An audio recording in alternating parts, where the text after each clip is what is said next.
All right, so get ready because we're going to explore White Nights today, this incredibly moving novella by Dostoevsky. Yeah. And we're doing a deep dive into an English translation, of course, unpacking the story of a lonely dreamer, searching for connection Yeah. in this really magical setting of St. Petersburg. And it's amazing, how Dostoevsky uses the city itself Right. to reflect the dreamer's inner world. Like, it's not just a backdrop. You Yeah. think about those long summer evenings and like the way he describes the light on the canals, Oh, yeah. the energy of the city, it's all there. It makes you feel the loneliness, right? Exactly. If you're right there with him walking those streets. Dostoevsky's imagery just plunges you right in to that emotional state. Mm-hmm. And then there's the contrast too, like the bustling crowds versus those quiet corners where the dreamer goes. And it's like mirroring his struggle between, wanting that connection, but then retreating back into isolation. Yeah. It's so interesting how his loneliness makes him create these really elaborate fantasies about the people he sees, like he's almost living vicariously through them. It's such a key insight, I think, into his character. He's so starved for, real, genuine connection that he escapes into these imagined relationships. And he even talks about wanting to talk to strangers. Yeah. Just anybody to break free from that isolation. And there's that really heartbreaking passage, where he describes seeing families leaving for their summer villas and couples buying flowers, and you can feel it. It emphasizes how aware he is of his own solitude. Yeah. And how Dostoevsky uses those seemingly simple everyday occurrences to really underscore that. Yes. And this makes him so susceptible to, idealizing others, which kind of sets the stage for Nastenka to come in. And what an entrance she makes, right? Yeah. I mean, suddenly there she is on the embankment, yellow hat, black mantle, crying, but also like radiating this strange energy. Right. What did you make of that contrast? Well, her appearance is striking, and it immediately makes you think there's some complexity there. Yeah. She's upset, clearly. But there's this vibrancy about her, too. And it's important to remember that Nastenka's lonely, too. All right. But hers comes from a different place. Yeah.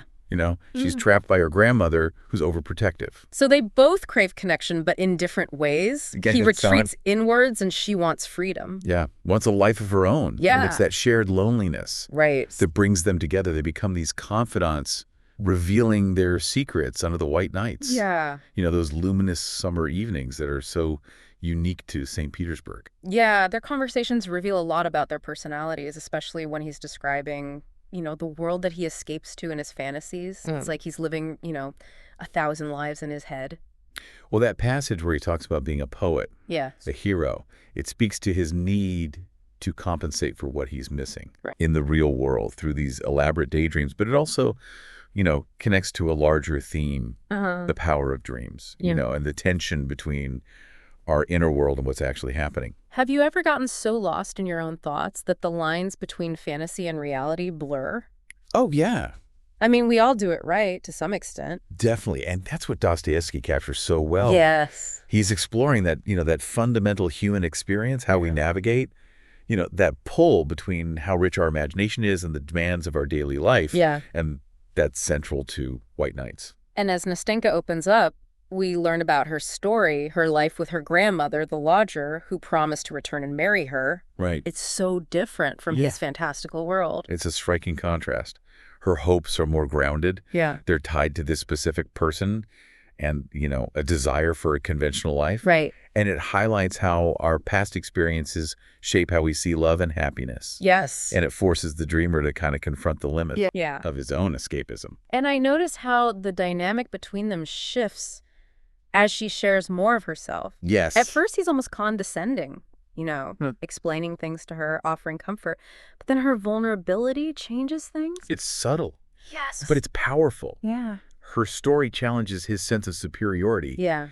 And their relationship becomes more equal, more real. Yeah. As they connect on a deeper level. Yeah. And as that bond gets deeper, we're drawn into the story's climax, the fourth night. Yeah.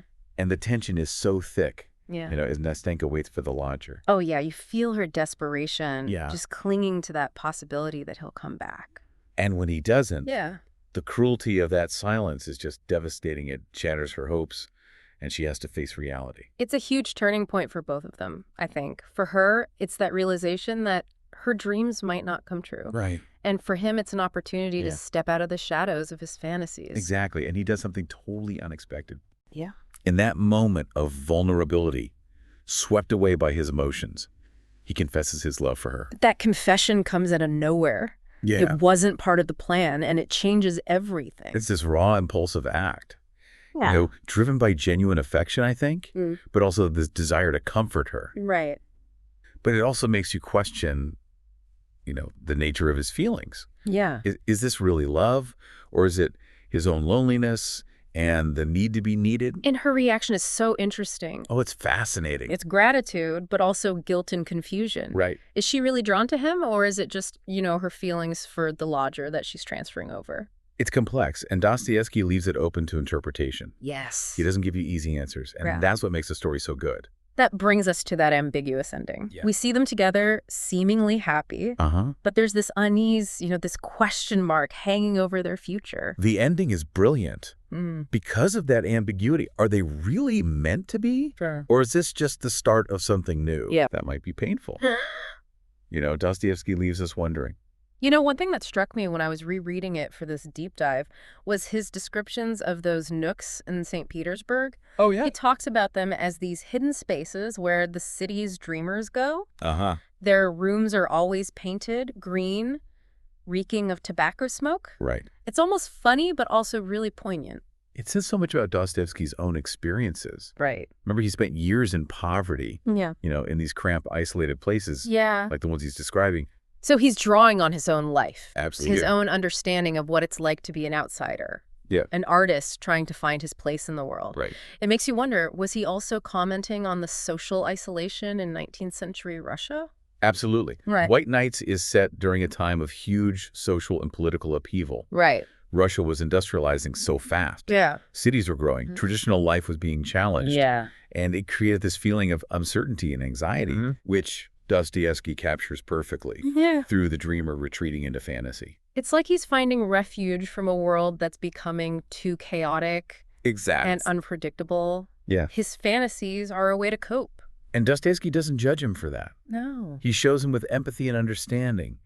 He gets the appeal of escaping, even though he knows it has limits. It's a delicate balance. We all need those moments to escape, let our imaginations go wild. Yeah. But we have to find a way to connect with the world, too.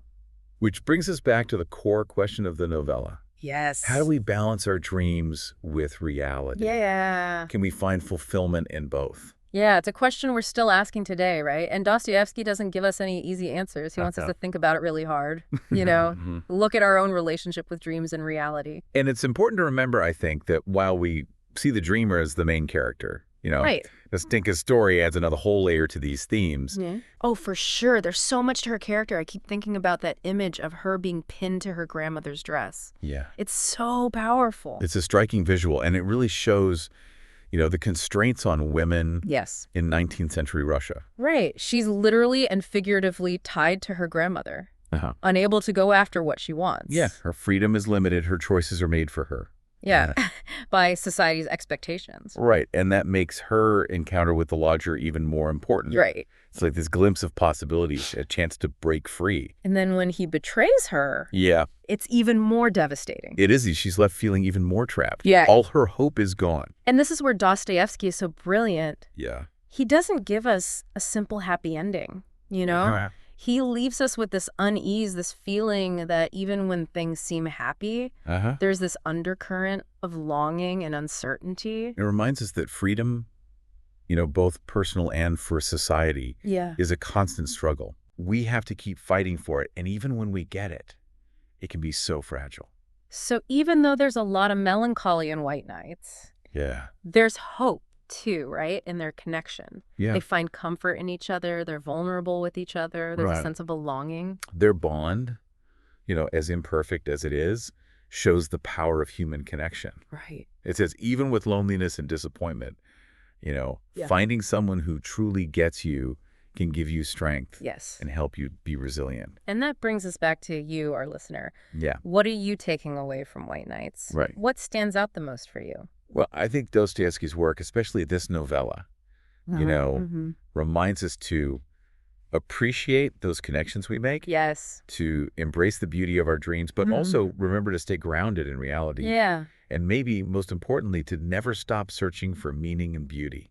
I love that. Even in the darkest times. That's a perfect way to put it. And with that, we come to the end of our deep dive into White Nights. Yeah. We hope this has given you some new insights and maybe inspired you to explore these themes in your own life. Keep dreaming, keep connecting, and keep diving deep into the world of literature.